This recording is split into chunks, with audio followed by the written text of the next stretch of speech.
تو لیبیا کے اس شخص کی محبت نے پوری دنیا کو اس وقت ہلا کے رکھ دیا۔ اللہ جانے اس نے کیا دعا مانگی،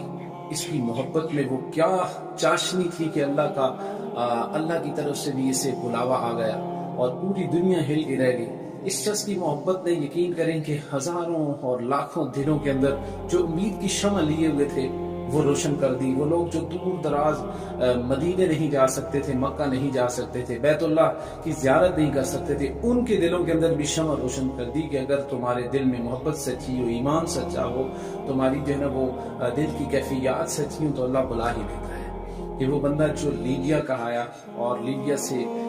جو ایئرپورٹ ہے وہاں پہ اس کو چھوڑ کے جہاز ایک دفعہ جاتا ہے اور وہاں پہ جہاز چھوڑ کے تو چلا جاتا ہے لیکن فنی خرابی کے باعث وہ جہاز پھر واپس آ جاتا ہے، اور پھر لوگ کہتے ہیں کہ بھئی اس بندے کو بٹھا لو، اس کے نام کے ساتھ القذافی،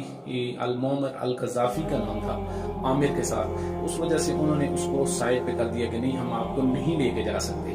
دوسری دفعہ جہاز نے اڑان بھری اور پھر آدھے راستے کے اندر جہاز پھر خراب ہوا، پھر فنی خرابی کے باعث واپس آتا ہے، اور تیسری مرتبہ جو پائلٹ نے الفاظ کہے وہ